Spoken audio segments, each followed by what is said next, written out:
My name is Ava. I'm 38 years old, and I always thought I knew what it meant to lose someone, to lose something you love. But no one warns you about the weight of silence, the absence of something. It's like a hole that keeps growing until it swallows everything around it. People talk about grief, but the silent grief, that one, no one knows how to deal with. And everything seemed perfect. We had a house, a marriage, the promises. I thought that deep down, he knew how much I loved him. But now, looking back, I realize he didn't know anything. He didn't know what was happening to me, and I didn't know what to do with all of it. As I walked through the house, my eyes fell on the shelf where he kept the photos we loved the most. A picture of him and me, smiling, as if the future were a place without pain. I looked at it for a moment longer than I should have. That frozen smile made me feel something tight in my chest. Maybe if I had said something, it would have been different, but it's too late for that. I lost something I couldn't share, and I don't know if I'll ever be able to. I don't even know if he could understand, but I lost, and not just what everyone imagines. That feeling that a part of you is gone, and with it, everything you thought was right is irreparably broken. Our relationship seemed perfect to those looking from the outside. He was attentive, I was loving, but you know how it is. Life pushes you away from yourself without you realizing. Not that he did anything wrong. He was,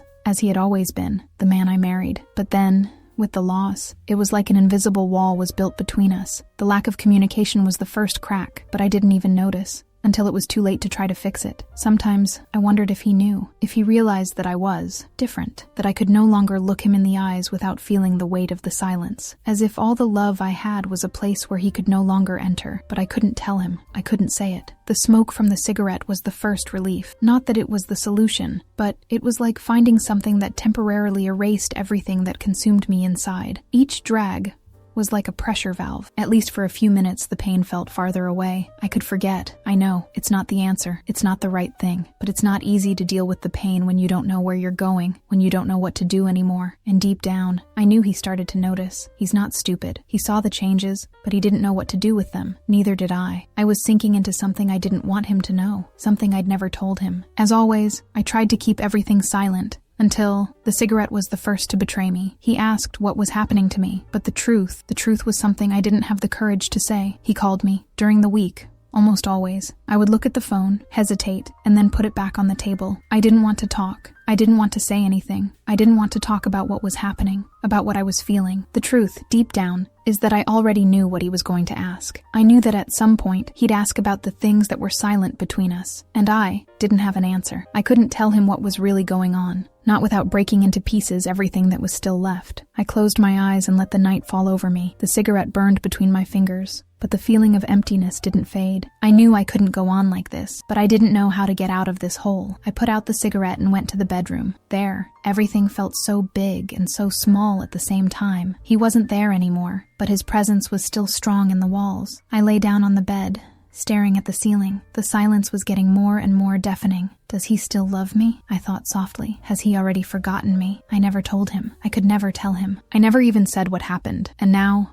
it was too late. Or maybe the right moment never came. But who knows? Who can say? I kept closing my eyes, my mind still spinning with these questions. I was alone, but somewhere inside me, something told me that this loneliness had begun long before he left the house. I woke up that morning, and for some reason, everything felt even emptier. The silence in the house, the walls that had always given me a sense of security. Now, they seemed almost hostile to me. Nothing seemed right. I was no longer just tired. I was lost. He wasn't there. Not that I expected him to be, but somehow the house felt colder without him. I could hear his voice in my thoughts, the arguments we had, the laughter we shared, and now, nothing. I tried to focus on what I should do. Have coffee, leave for work, live the routine, but everything felt as if the world around me was in slow motion, and I was the only one awake, trying to make sense of what was happening inside of me. I remember the beginning, how everything seemed so perfect. He and I together, a marriage with promises made, promises of eternal love. But there was something I never said, something I never shared with him. I can tell you everything, you know? That's what he told me once, while we were on the couch. I remember his calm voice, the confidence he had in us, in our love, and even at that moment, I knew there was something inside me that wasn't ready to be shared, something that consumed me inside, but that I just couldn't open up about. There was an invisible distance between us, which seemed to grow every day. He was busy with work, I with the house and responsibilities. But deep down, I knew that distance was more than just daily life. It was something that, if said, could change everything. And that's when in that moment, something unexpected happened. I realized I was pregnant, a news that scared me as much as it moved me. It was so strange. I wanted to tell him, but the thought of how he would react, how things would change, paralyzed me. And for some reason, that fear led me to say nothing. I hid everything from everyone, even from myself. The pregnancy was something I carried alone, never being able to share it with him. I started shutting myself more and more until the news of what happened, of the loss, came in a brutal, silent way. And the pain, well, it was something I didn't know how to express. I hid myself in the silence, in the cigarette. In the distance I began creating without even noticing. It was one night. I was on the couch, smoking. He came into the room and looked at me with a gaze that, for some reason, cut me deeper than any words. He was tired, but there was something else, something I knew I didn't want to hear. "You're not here anymore, are you? There's no more us." He said that with such a simple tone, as if it were obvious, and to some extent it was. I knew things were deteriorating, but I didn't know how to stop them. I tried to smile, but I couldn't. I took a deep breath and said what I thought he wanted to hear. "I'm here. I'm just trying to deal with some things." He frowned, suspicious, and went to the bedroom without saying another word. I stayed there, with the smoke from the cigarette dissipating in the air, and the feeling that everything was out of my control. Over time, the cigarette became more than just an escape. It became the only moment when I truly felt in control. Each drag brought me a fleeting sense of peace. I felt lighter, even though I knew I was destroying myself from the inside, and I knew he saw it. I couldn't hide it anymore, but I wasn't ready to face it. I didn't know how to stop. When he brought it up, he would talk about how I was different, how I no longer communicated, and I,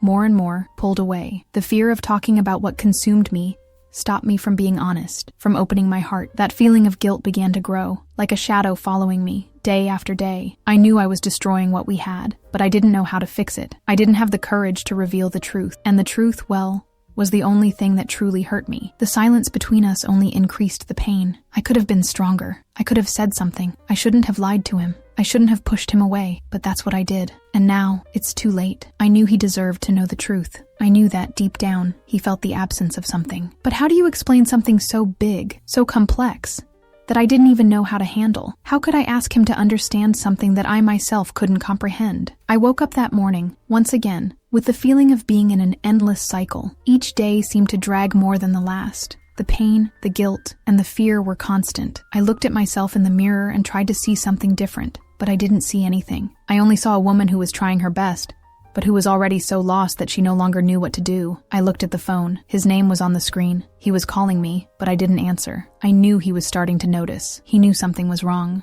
but he didn't know what it was. And deep down, I knew he would never know, not until I had the courage to tell him. And who knows when I would have that courage. Another day began, and as always, I tried to deceive myself, telling myself everything was fine. I got out of bed, as usual, and looked at the mirror. My reflection seemed distant, as if I were looking at someone who wasn't me. I don't know if any of us ever truly recognize ourselves. The phone was there, in my pocket, vibrating again. He was trying to reach me. He knew something was wrong, but didn't know what. I didn't know what to say anymore. I didn't know what to do anymore. That feeling of being lost, of being a stranger in my own life, began to suffocate me. I wanted to leave, wanted to hide, but at the same time I couldn't. I didn't want to run away anymore. In the late afternoon, he showed up. He didn't call first, as he usually did. He just appeared at the door. I was sitting in the kitchen, stirring my cold coffee. I could feel that he was tired, but I also felt that he was carrying something with him, a tension that I knew I couldn't avoid for much longer. "You're not trying anymore, are you?" he said, his voice low but filled with a weariness that, honestly, cut me more than any shout could. I didn't say anything immediately. I couldn't. Those words coming from his mouth made my heart beat faster, but not in anger. In guilt. I knew he was right. "I'm not tired of you, but of us, I think." The sentence came out weaker than I expected, as if the pain was suffocating me before I could verbalize it. He furrowed his brow, as if trying to understand, but there was nothing left to be understood. I thought about telling him everything, about confessing, finally stopping the hiding, but I couldn't. I was swallowed by shame and fear. I didn't say anything, just turned my face, looking out the window, where the sun was starting to set. He stayed silent, probably waiting for me to say something more, to explain myself, but I was so trapped in my own pain that I didn't know where to start. He moved closer slowly, but his presence seemed more distant with each passing second. "What happened to us?" he asked, his voice barely audible. I didn't know how to answer. I knew what had happened, but somehow I was so lost inside myself that any answer seemed false, unreal. I don't know. I think I got lost. That was it. It wasn't just the relationship that was falling apart. It was me. I had gotten lost a long time ago. and I hadn't even realized. Maybe if I had said something earlier, maybe if I had been honest, he would still be here. Maybe things could have been different. It was there, in that room, that everything began to change. When I finally realized I was pregnant, when I knew something very important was about to happen. There was no sign that could prepare me for what was coming, but fear took over me. Fear of losing, of being judged, of being a mother alone, of being too weak to handle everything. I remember looking at him that morning, with the news that should have been the happiest of my life, but instead, everything seemed to close in around me. How could I tell him I was pregnant when I didn't even know if I was strong enough to face everything that this meant? How could I share this with him when I didn't even have the strength to deal with myself? And then, the secret was formed, silent. It grew inside me, weighing more than I could imagine. I was pregnant and never said a word, and when the loss came, when that emptiness took over my body and soul, I said nothing. I couldn't. And now, addiction was taking over me. Each cigarette I smoked seemed to push me further away from everything that really mattered. But this was how I coped. I didn't know how else to do it. Each drag was a moment where I tried to forget, but the smoke made me even more blind. I thought I was in control, but in reality, I was sinking. He knew this. He saw me drifting further away. Those arguments, the looks we exchanged, and me closing off to him. I was sinking and didn't know how to ask for help. I didn't know how to tell the truth without everything falling apart even more. However, that night would be different. He came closer and asked me a question I wasn't ready to answer. Do you still love me? I wished I could say yes. I wished I could say that everything would be okay, that we could both get through this, but the truth was stuck in my throat. I don't know anymore, I said, the words coming out with more difficulty than I imagined. I wanted to tell him in an instant everything I felt, but shame and fear paralyzed me. I couldn't. I knew that if I said it, something would be lost forever. He looked at me, and for a second, I saw the pain in his eyes, the very pain I feared, but now it was here, between us. And there, in that silence, where the only sound was the beating of my heart and the smoke of the cigarette dissipating in the air, I knew that the separation had already begun before he left the house. It started with the first lie I told myself, when I hid the truth about the pregnancy. It started the moment I chose to pull away, instead of opening up. I wanted to run to him, to say everything he needed to hear, to reveal every piece of myself I had hidden, but maybe I was too afraid that, after everything, he wouldn't be the same anymore. Or maybe deep down, I knew that the truth wouldn't be enough to save what was left. After all, what remains when you lose trust and love? I just knew I was completely lost. I woke up that morning with a feeling of emptiness so deep that it consumed me before I even opened my eyes. The room, once a place of comfort, now felt like a stranger, a silent prison. I could hear the sounds of the street, people starting their day, but for me, everything felt distant, as if I were floating above the world. Everything seemed like a shadow of something that once existed. When I finally got up, I realized I was no longer alone, but I still didn't feel accompanied. The silence between me and him, even though he was in the same house, was heavier than any scream. He hadn't left, but the distance between us already felt like miles. What happened to us? How did we let this happen? I was there, in the kitchen, stirring the coffee that was already cold, and all I could think about was the last time we spoke truthfully, the last time we shared something without fear of being judged. When was it? When did we stop being the two of us? How was everything we had consumed by this cloud of silence and guilt? I remembered that conversation. He had asked me once again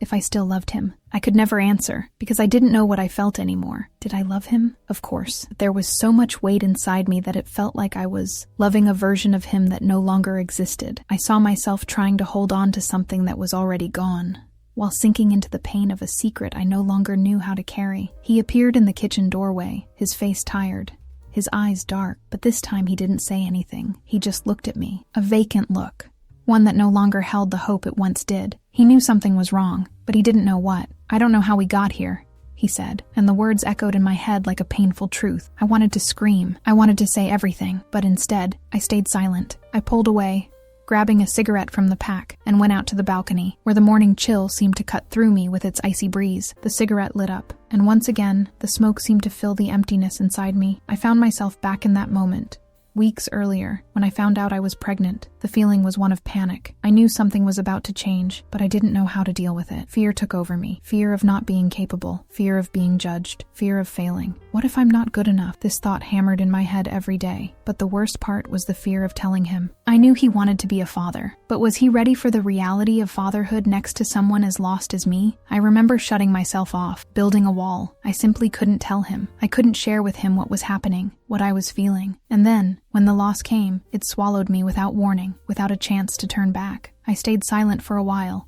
he simply watched me. He knew, without me needing to say anything, that something wasn't right. He tried to touch me, to put his hand on my shoulder, but I pulled away, as if he were the very weight I carried. "You're running away from me, and I don't know how to reach you anymore," he said, his voice trembling with the pain of someone who couldn't understand what was happening. I looked at him, trying to speak, but the pain in my throat stopped me. I wanted to scream. I wanted to say how guilty I felt, how much I missed him, how much I wanted to turn back time and do everything differently. But the truth was, I didn't even know who I was anymore. How could I tell him I had lost the baby when I couldn't even deal with the loss myself? How could I share something so deep and devastating with someone who, seemingly, was distancing himself as much as I was? He didn't say anything else. The silence was the only echo that filled the space between us. And, once again, I ran. I ran to my refuge, to my solitude, and let the cigarette light up again. Over time, the addiction became more than an escape. It turned into a survival mechanism. Each cigarette I lit seemed to keep me afloat for a few more minutes. But deep down, I knew I was destroying myself. The cigarette didn't put out the pain, it multiplied it. But for some reason,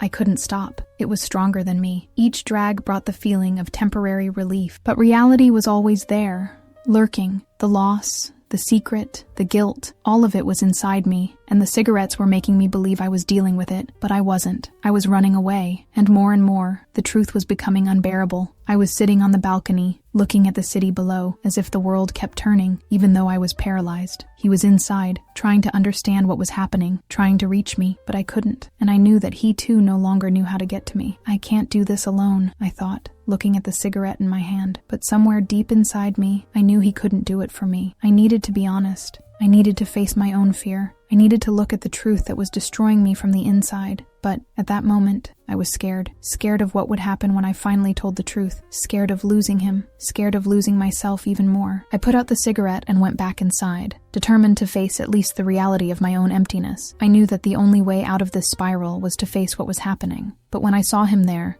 sitting on the couch, looking at me with those eyes full of pain and love, I found myself paralyzed. The truth was there, waiting to be told, but I didn't know how to say it. "I need you," was all I managed to murmur, and for the first time in a long time, I felt vulnerable. I didn't know what would come next, but at that moment, I knew I couldn't keep running anymore. I woke up in the middle of the night, with the weight of guilt pressing against my chest. It was like the pain was swallowing me from the inside out. What did I do? How did I get here? How did I manage to live all these days without being honest? Without admitting to myself the truth that consumed me? I couldn't sleep anymore. The silence between us was deafening, and the more I tried to pull away, the more it seemed like he was following me, like a shadow that wouldn't leave me. He was there, but I no longer knew how to reach him. The distance had already become too great. I got out of bed and looked out the window. The city was silent, but I knew the sun would soon rise, bringing another day in which I would have to face the choices I made. Another day in which I knew I could no longer keep hiding. The secret, which once seemed like a shadow,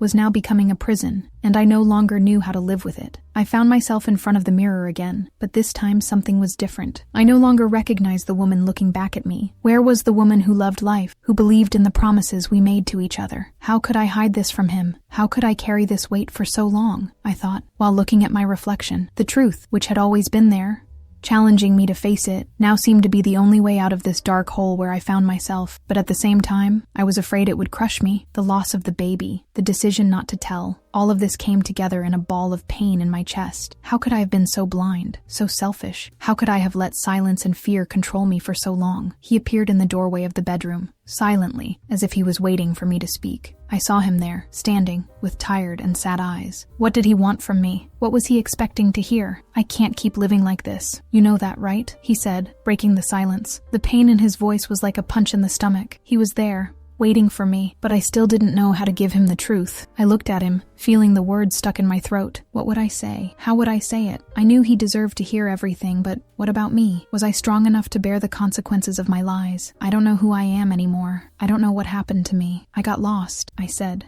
Finally, those words came out as if a weight had been lifted, but the shame still made me look at the floor. I couldn't face him, not yet. He walked over to me, wordlessly, and sat down beside me. He wanted to understand me, wanted to help me, but I knew it wouldn't be easy, not after everything I had hidden. My mind took me back to that moment. I was alone in the bathroom, looking at the pregnancy test, the confirmation, the fear, the panic. I wanted to scream, wanted to tell him, but at the same time something stopped me. I didn't know what to do. And as time went on, the secret grew inside me, like an untreated wound. I pulled away from him, hid in the pain, and by doing so, I built a wall between us. I should have told him. I should have been honest, but the lie seemed easier. I didn't want to see his reaction, didn't want to be judged, didn't want him to see what was happening inside me. But now, I saw that the secret didn't just destroy me, it destroyed us too. I took a deep breath and finally looked him in the eyes. The pain was there, but there was also something else. Fear, yes, but also a small flicker of hope. I knew the truth had to be told, not just to him, but to myself too. I was pregnant, I began, the words coming out slowly. He looked at me, not fully understanding, but he gave me the space I needed to continue. I didn't tell you. And then, I lost the baby. I paused, trying to gather the strength to continue. The shame was almost unbearable, but I knew I couldn't hide the truth any longer. I didn't know how to tell you. I didn't know how to deal with it. I looked at him, waiting for a reaction, but he didn't say anything. The silence between us was heavier than any words. He stayed silent for a few moments, absorbing everything I had said. His gaze was distant, as if he were processing the pain I had caused him. I knew it was too late to take it back, but still, I couldn't avoid the hope that flickered inside me. Finally, he looked at me, his eyes filled with a sadness I didn't know how to heal. I don't know how to deal with this right now, he said, his voice calm but full of pain. But now you need to deal with it too. The pain. It doesn't go away just because you hide it. I knew he was right. I knew he couldn't do this for me, that I had to face the consequences of my choices. But in a way, hearing him say that gave me a small hope that maybe it was still possible to rebuild something. That night was the hardest of all. I knew I had taken an important step, but I also knew that nothing would ever be the same. The pain was still there, but somehow, by sharing the truth, something inside me began to change. I didn't know if what I was doing would be enough to repair what was broken between us, but I knew there was no turning back. I was starting to face what I had done, and as much as I was afraid, I knew it was the first step toward healing. Healing, which might not come easily, but now seemed a little more possible. The days felt longer now. I didn't know if it was the weight of the truth that was crushing me, or the fact that, finally, I could no longer run away. With each step I took, there was something inside me, something telling me that the road ahead wouldn't be easy, but it would be necessary. And at the same time, there was hope, a fragile flame that I barely recognized, but now I tried to protect. After the revelation, things between us changed, but not in the way I expected. He was still here, but something was broken. It wasn't a definitive rupture, but an abyss that seemed impossible to cross. I knew that now. Healing depended on both of us. But what to do when the pain is so deep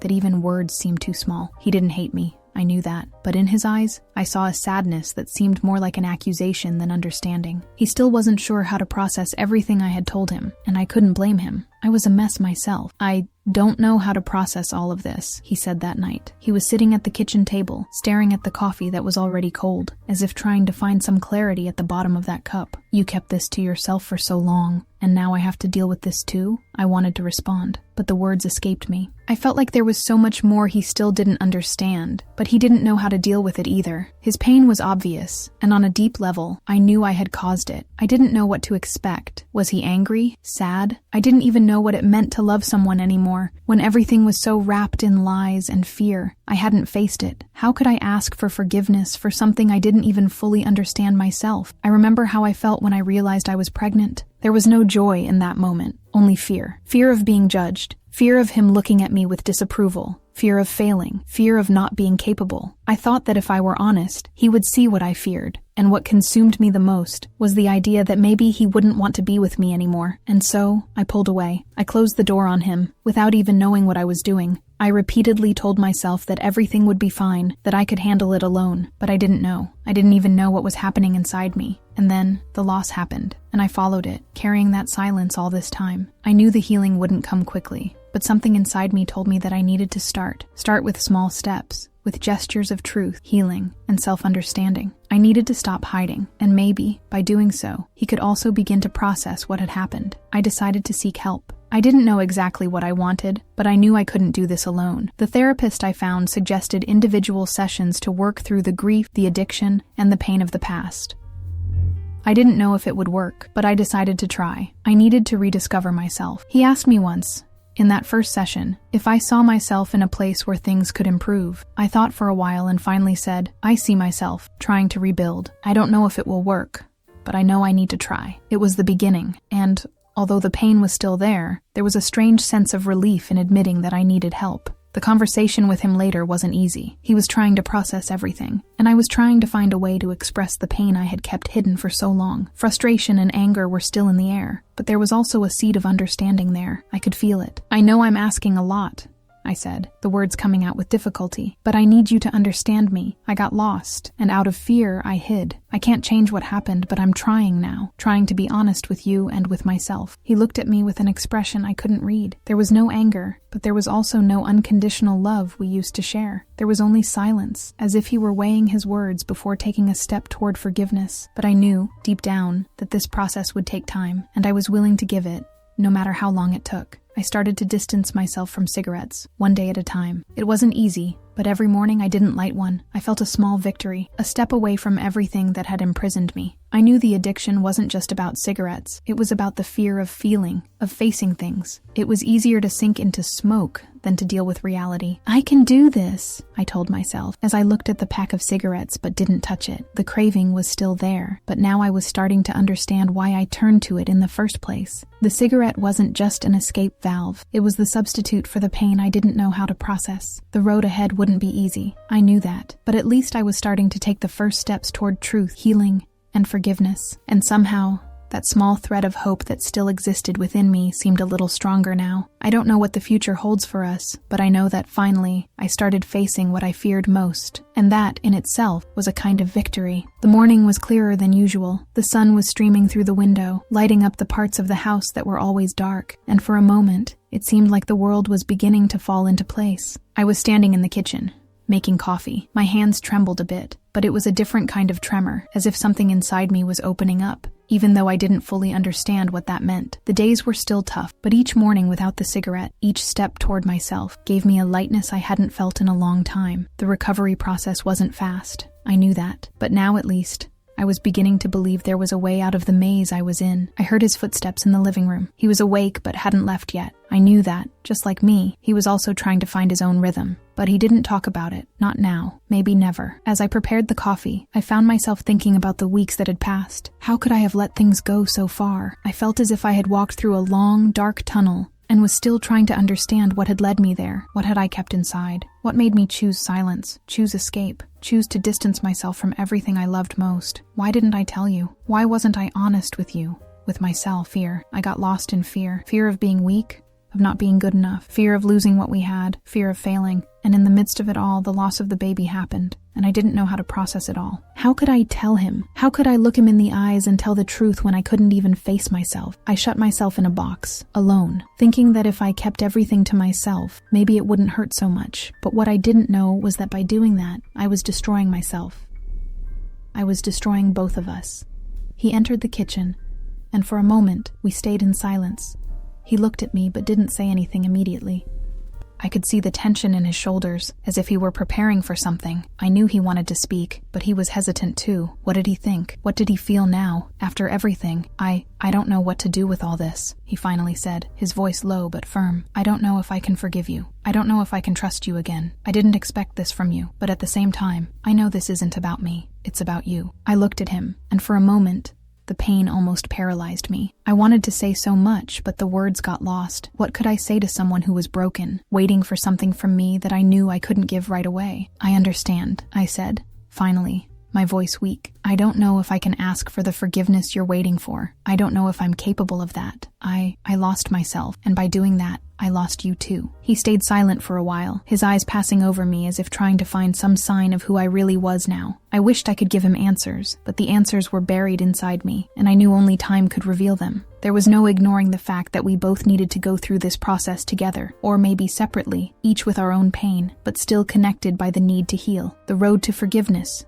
to rebuilding, would be long, and I knew that. I don't know if it will work, I said, trying to find some clarity in my words. But what I know is that I'm willing to try. I don't know what to expect, but I need to try. I need to change. He looked at me once more, and something in his gaze seemed to soften. It wasn't love yet, but maybe a fraction of understanding, a small step toward what could be. The pain was still there, in both of us, but there was something in his look that said maybe, one day, he would be able to understand. I don't know either, he replied, his tone softer. But maybe if we both try. try. Maybe we can find something new. I don't know if what we had can come back, but I think we can try to build something new. I closed my eyes and saw myself again that night, when I discovered the pregnancy, the fear that took over me, and the idea that I would have to deal with it alone. I saw myself once again making the decision not to tell, to hide it from everyone, even from him. If I had told him, would things have been different? Would we have been able to face the loss together if I had been honest? But now, what remained was this distance between us, a space that, with time, was becoming larger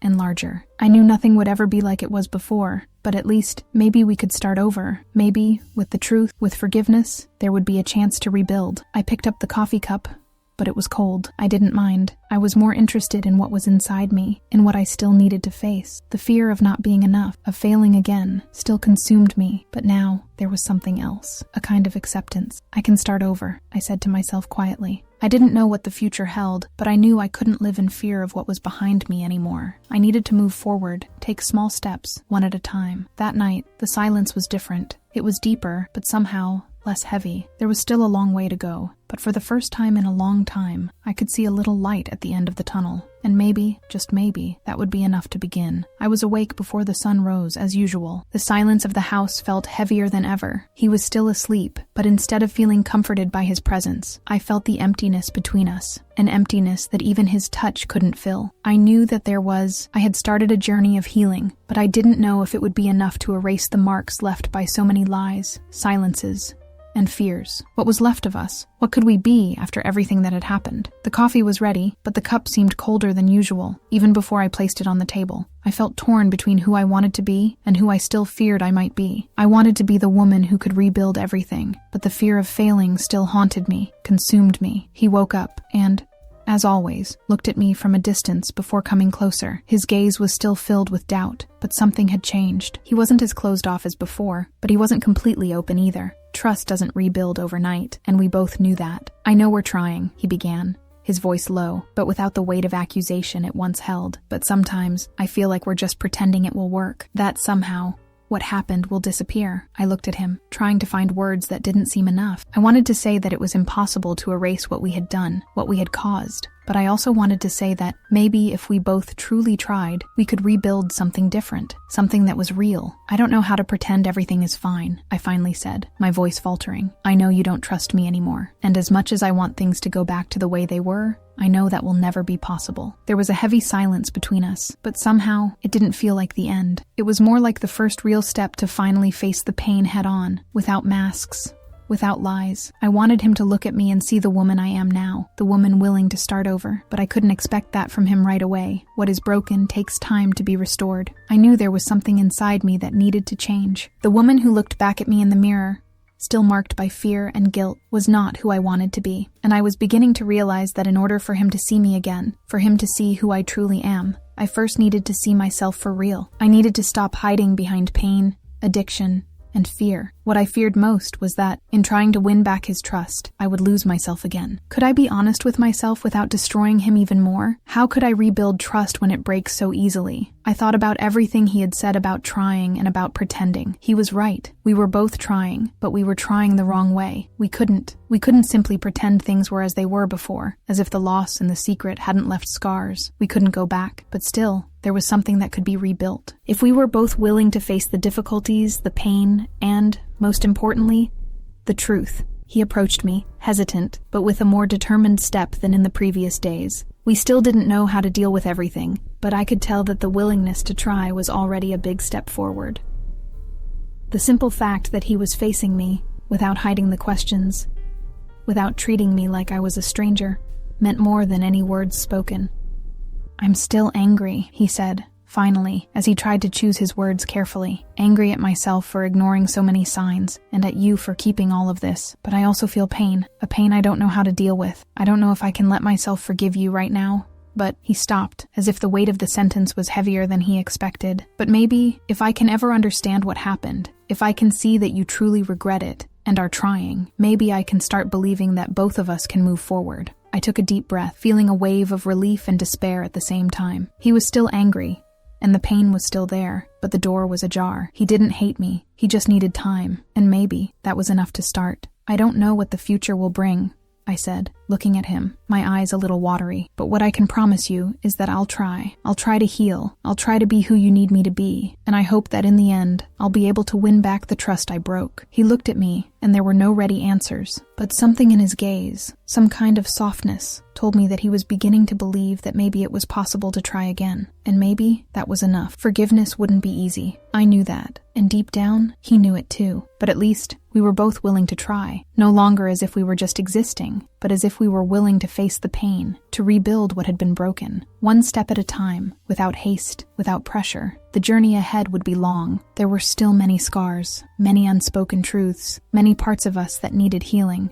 But pain wouldn't be the end. And maybe the beginning was precisely this, looking at what we were, accepting what we lost, and with that, trying to rebuild in some way what could still be saved. That day ended quietly, but in a way I could no longer describe like before. There were no shouts, no absolute distance. There was the understanding that the path would be hard, but possible. The coffee was cold in the cup, but it didn't matter. What mattered was the simple fact that we were both still here, trying to look toward the future while, at the same time, dealing with the past, trying, one step at a time. The morning felt colder than usual, as if time itself was dragging to match the feeling inside me. I woke up, as always, before the sun rose, and, like in the previous days, found the coffee cold in the cup. I made it, without thinking too much, as if the simple act of doing something automatic gave me a sense of control that I hadn't yet found in my life. He was still sleeping beside me, but his presence in the bed no longer brought the comfort it used to. He was there, but there was a distance, as if an invisible line had stretched between us, and I no longer knew how to cross it. Each morning, the truth seemed harder to face. With each passing day, I felt the pain of what we had lost, but there was also a thread of hope, a small but important glimpse that things might get better. But how long would that take? How would we know when we were ready to move forward? And the hardest question of all, could we really heal together, or was it time for each of us to go our own way? It was a Saturday, and the day felt lazy, as if the world was trying to give us a little space. He got up late,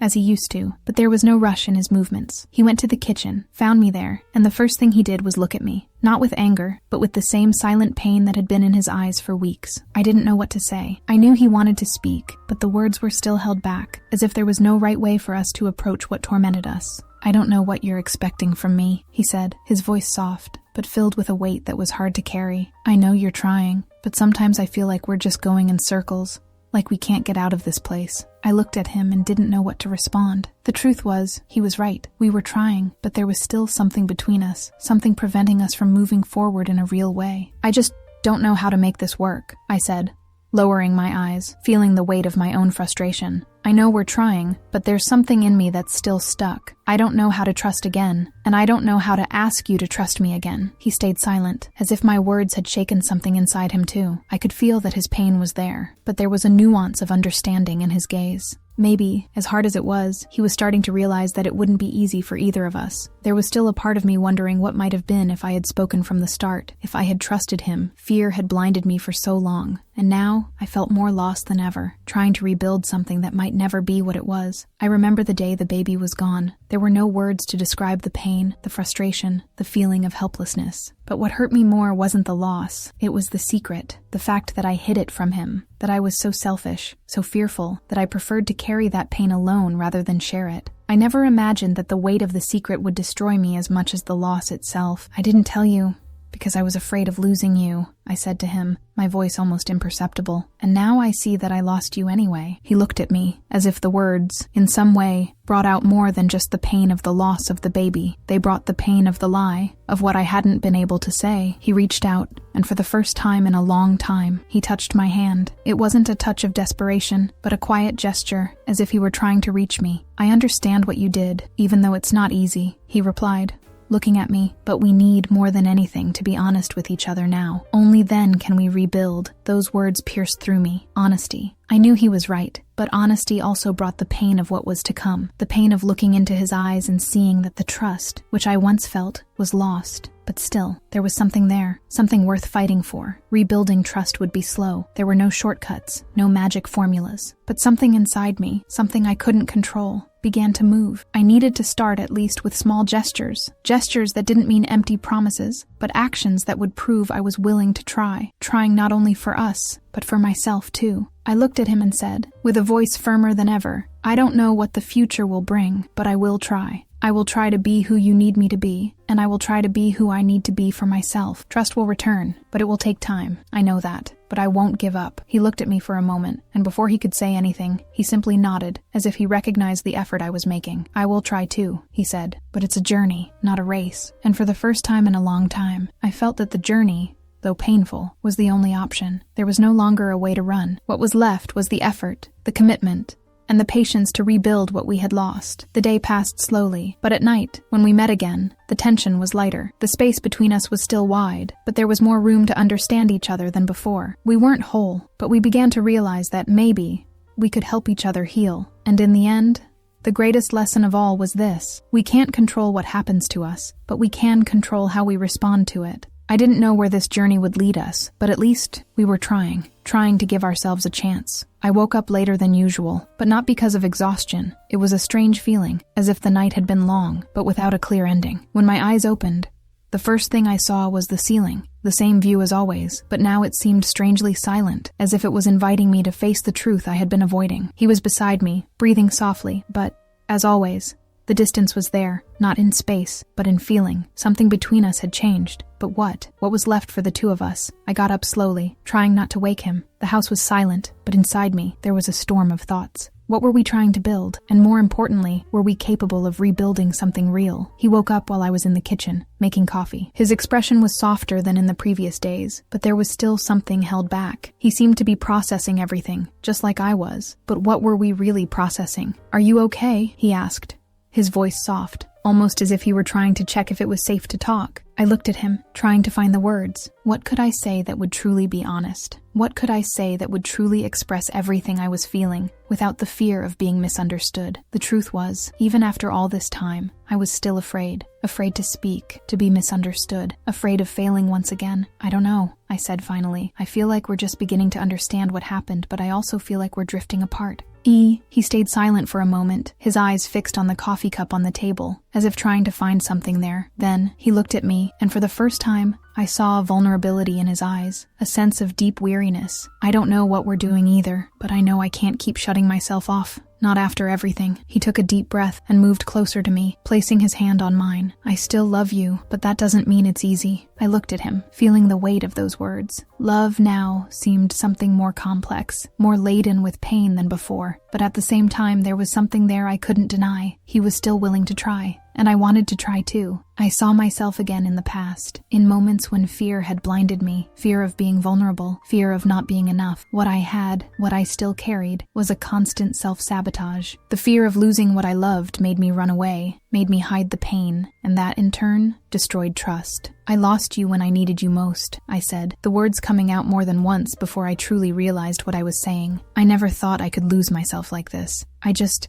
thought I would lose you in another way, if I had told you." He looked at me with a sad gaze, but not with anger. He wasn't accusing me anymore. He knew that, in some way, I was fighting something much bigger than either of us understood. "I didn't know what was happening, but I lost you anyway," he replied, and that destroyed me. It was hard to hear that, but deep down, I knew that this pain wouldn't be solved with words or empty promises. What was left was the rebuilding, facing the reality that perhaps time was the only ally. We decided then to try, not as if the past could be erased, but as if we could at least start over. Each step was a challenge, but also a small sign that healing was, somehow, beginning to happen. I signed up for individual therapy sessions, and he, reluctantly, also started seeking help. Not because he thought it would solve everything, but because he knew he needed to understand what he felt before he could give me the chance to earn back his trust. I tried to focus on the small advances. The silence between us wasn't as heavy anymore, but it was still there, like a constant reminder of what we had lost. But this time, the silence wasn't just an absence. It was an opportunity for us to think, to grow. One night,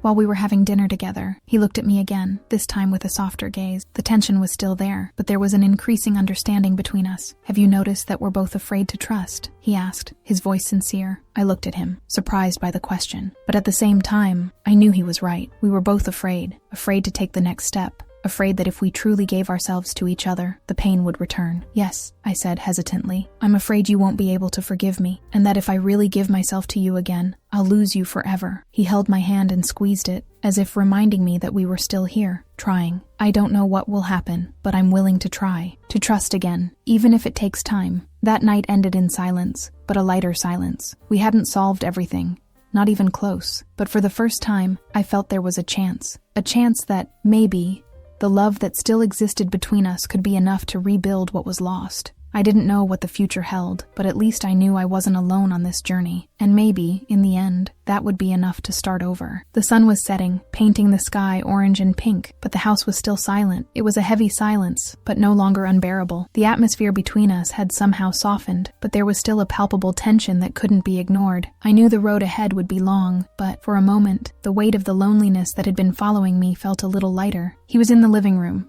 reading a book, but the truth was that we both knew, on some level, we were waiting for something to happen, something that would tell us we were doing this the right way. But at the same time, we knew there were no quick answers. That trust, that fragile trust, wouldn't be restored overnight. Each day, a new piece of the puzzle was placed, but there were still so many others we didn't know where to fit. And yet, something inside me began to believe that we were finally starting to understand what was necessary. I knew I had to keep being honest, with him and with myself. I needed to open my eyes to what was still there, buried deep inside me. Fears, insecurities, and a pain that had been dragging on since the loss. But, as difficult as it was, honesty was becoming the only path left for both of us. "I'm afraid of failing again," I said, breaking the silence while he looked at me. He lifted his eyes from the book, and his gaze was calmer than before, but there was still that doubt there, as if he were trying to measure what he was about to hear. "I know you are," he replied, his voice gentle. "But we're both afraid, aren't we? Afraid we won't make it through this. Afraid we won't be able to trust again." I looked at him, recognizing the truth in his words. The fear was present in both of us. The fear that, despite our efforts, things wouldn't be fixed. The fear that what we had was irreparable. "The only thing I know is that I need to keep trying, and that if you want, I can try again with you. But I need time," he said, setting the book aside and moving closer to me. In the days when the loss happened, I felt more lost than ever. I kept everything to myself, trying not to burden anyone, trying not to seem weak, trying not to fail. The pain was immense, but the fear of being judged was even greater. I shut myself in a world of lies, small omissions that eventually became an unbearable weight. If I had told you from the beginning, would it have been different? I asked myself, but I knew there was no clear answer. What was done was done. I only knew that I couldn't keep living in this cycle of unaddressed fears, of unsaid words. The secret I had carried inside me became a weight that began to destroy everything around me. And now somehow, I was trying to break that prison with words, trying to rebuild the relationship I almost lost. When we sat at the table that night, it was no longer just a simple meal. It was a moment of silent confrontation, but a necessary one. We both had something to say, but we knew it wouldn't be easy. How do we begin to restore what we lost? How do we start trusting again after so much pain? "I know you love me," I began, my voice trembling, but firm. "But I also know I caused you immense pain. And as much as I want things to go back to the way they were, I know it won't be like that." He looked at me with eyes that now seemed more sincere, more willing to listen. "I know that too. It won't be easy, and maybe it will never be like it was before," he said. "But what matters now is that we're here, trying." I took a deep breath, feeling a slight sense of relief. The pain wouldn't disappear immediately, but at least we were beginning to understand each other. We were beginning to see a path forward, even if it was still unclear. "I can't ask you to trust me now," I continued, my voice calmer. "But I want you to know that I'm willing to work on this, every day, until I succeed." He didn't answer immediately, but the slight shift in his gaze gave me the certainty that he was listening, that he still believed we could, in some way, build something new. In the following days, we began to give each other small gestures of trust, small moments where the words became more sincere. I helped him with the house chores, tried to be more present, more available, but above all, I tried to be more honest with him and with myself. The path to rebuilding was made of simple, yet important gestures that needed to be repeated day after day, but we also knew it wouldn't be easy. The fear was still there, the pain was still part of us, but the desire to try was, for the first time, being fueled with more than just empty words. It was a desire to build something stronger, more real, a love that had at last gone through the storm, and that would be more resilient. I saw him waking up early, grabbing the coffee, but this time he looked at me differently, not with eyes of pain, but with a slight hope. He was trying, and even though everything was fragmented, at least we were rebuilding together. Night fell once again, but this time, the silence didn't feel as heavy. The house was quiet, but the weight of everything that had happened didn't seem so large anymore. I knew there was still much to do, that many barriers still needed to be torn down, but for the first time in a long time, the feeling I had was that we were really starting to rebuild, step by step. And while the world around us continued, life seemed to finally begin to move again. Slowly, but with the promise that there was still something between us, something worth saving. Morning came sooner than I expected, and for a moment, I almost felt the softness of hope in the air. But soon, reality hit me. The weight of everything we had lived through was still in my mind, like an invisible weight that, no matter how hard we tried to shake it off, remained there, silent but firm. I sat at the coffee table, staring at the empty cups while he was in the room next door, still silent. The silence between us wasn't unbearable anymore, but there was still something in it that reminded me that, despite our efforts, recovery wouldn't be easy. No matter how much time passed, there would always be something that needed to be done, something that needed to be said. He came into the kitchen, his gaze calmer than a few weeks ago, but still with the same doubt, the same caution. He approached and placed his hand over mine, gently, without haste, as if measuring every movement. "I won't ask you for everything to go back to the way it was," he said, his voice firm, but with a touch of vulnerability that surprised me. "But I hope that one day,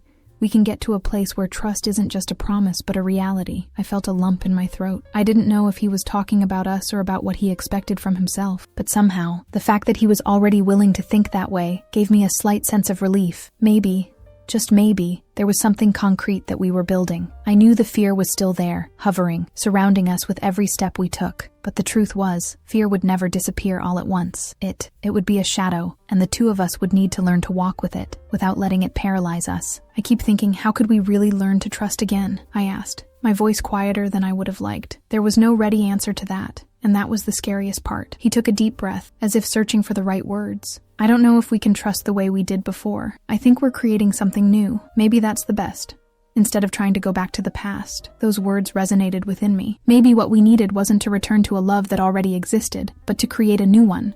Stronger, more aware of our limits and weaknesses. What was lost couldn't be recovered. But maybe what we were creating was something that, with time, would prove to be more real. At some point that morning, we decided to go for a walk. It was a break from the routine, but also a step toward something new. The streets were quiet, and the fresh air seemed to give us some kind of freedom. I felt the absence of something between us, but I also knew that didn't mean that what remained had no value. During the walk, we both started to talk more openly about what each of us was feeling. It wasn't easy, it wasn't comfortable, but it was necessary. "I know you're afraid that deep down, I'll never fully trust you again," I said, looking at him. "And maybe I'm afraid of that too, but I don't want to live with this fear. I want to really, truly try." He looked at me with that calmer gaze, but with the same sincerity. "I'm afraid too, but I want to be someone you can trust again. I want us, together, to build this path." It was a silent promise, but one full of weight. Not a promise of perfection, but of trying. And at that moment, that was enough. As we walked, my mind drifted back to that day, the day my life changed. When I realized I was pregnant, and with it, all the fears became stronger. I thought I was doing the right thing, but somewhere inside me, I knew I was losing myself. How could I trust someone when I didn't trust myself? How could I share something so intimate when I felt so fragile? The secret, the lie I built to protect what I thought was necessary, pushed me away from him. I pulled away because fear made me believe that if I wasn't perfect, I didn't deserve his love. But in the end, I realized that the lack of honesty was what hurt us the most. The walk ended with a simple gesture. He looked at me, not with the same eyes as before, but with something deeper, something more real. He placed his hand over mine, and this time, the touch didn't feel like an empty promise, but a genuine attempt at rebuilding. "I don't know if what we have now will be like before, but maybe that's better," he said, his voice full of sincerity that he could no longer hide. And I felt that somehow, what was broken was beginning to come together, even if imperfectly. And in the end, it was that imperfection that made our love more real. Not perfect, but true. The sun set as we walked back home. The silence between us now felt different. It wasn't a silence of distance, but one filled with possibilities. Somehow, the pain was still there, but there was something else. Something that was said in the small actions, in the touches, in the words, in the attempts we still made to understand each other. I didn't know where the future would lead us, but one thing was clear. The healing process had no end. It was a constant journey, but for the first time, I felt that I wasn't alone. We were together, trying, and maybe that was enough. Winter was coming, and with it, the feeling that somehow, the cold season mirrored the distance that still existed between us. The leaves were falling from the trees, and the house, which once was a place of comfort, now seemed to reflect the internal changes we were trying to go through. Nothing was what it once seemed, but for some reason, that didn't scare us as much as it once did. What was between us was still being rebuilt, piece by piece. But the truth was, we no longer expected it to be like it was before. What we were creating now was something new, something that had never existed. It was a type of love marked by scars, but with a sincerity that couldn't be erased. He was in the living room, looking out the window, but I knew it wasn't the landscape he was observing. He was looking at what was left of us, just like I was. Something was different, but maybe, somehow that was enough. It was hard to believe that we were here, after so much time of suffering and emotional separation. But at the same time, it was impossible to ignore how much we had learned about each other, and how willing we were to fight for ourselves, for our recovery. "Have you noticed how things are different?" he asked, turning to look at me. I watched him for a moment, trying to understand what he really meant. I knew he was right. There was something new between us, something more conscious, more vulnerable, more real. And as much as there was still fear, there was also the willingness to try. Not because it was easy, but because we now knew that we had to go through all of this together, or we wouldn't be able to continue. "Yes," I said, with a light smile, still carrying a little pain, but also a bit of relief. "Things aren't the same as before, but maybe that's a good thing. Maybe that's what we needed." There was a certain beauty in the way we were now learning to be vulnerable with each other. There were no longer those invisible walls keeping us apart, but there was the understanding that, in order to rebuild, we both needed to be honest, even with the hardest things. I knew the pain of losing that baby was still between us, and he also knew the path of healing was far from over. But instead of letting ourselves get stuck in the pain, we decided to share the small joys. We looked at things more carefully, more present. There was no space for escape. That night, while we were together, I took his hand and said, with a sincerity I had never had before, "I don't know what the future will bring us, but I know that now we are ready to face it." He didn't answer immediately, but the look he gave me said everything. Something had changed, and that was enough for both of us to know that there was still a chance for us. As always, the past came back to haunt me, like an uncomfortable reminder. When I closed my eyes, I saw the version of myself who lied to him. I lived with the lie of what really happened, the guilt, the fear of telling him, the shame of not being enough. All of that was eating me up inside, and at the same time, I told myself I was protecting him. But the truth was, I was protecting myself. Now, looking at him, seeing him in a more open, more willing way, I understood. I understood that the truth should never have been hidden. And more importantly, I realized that, despite everything that had happened, we were both still here, trying. And that, for me, was already enough. Time passed, and each day, something was rebuilt between us. I began to see that true intimacy wasn't in hiding the painful parts, but in facing them head on. And as he also opened up to what he was feeling, I understood that recovery wouldn't be a quick process, but maybe the most important thing was the fact that we were both willing to go all the way with it. We started to resume small activities we used to share, cooking together, short walks in the evening, conversations without haste, without that shadow of distrust. It was a start, and although there were so many unsaid things, something between us was healing, as if the broken parts were coming together, even if imperfectly. "I don't know where this will take us," he said in one of our nightly conversations, while looking at me, with eyes more attentive than I had ever seen. "But, for some reason, I feel like, at least we're starting to walk again." I smiled, feeling a wave of relief, not because everything was resolved, but because we were doing it together, and that was enough to take a step forward. "I know the fear is still there," I said, placing my hand over his, "but as much as the future scares me, I think now I have the courage to face it by your side." He squeezed my hand more firmly, as if those words were more than just a promise. They were a decision to fight together. The night fell, and the house was quieter than usual, but there was something peaceful about that silence. It wasn't the emptiness from before. It was the kind of silence that comes when you acknowledge the pain, but also the hope that, with time, everything can be rebuilt. I didn't know what the future would bring us. We didn't know if what we had now would be enough to withstand the challenges ahead, but something inside me told me that we were finally on the right path. Not perfect, but real, and maybe that was all we needed.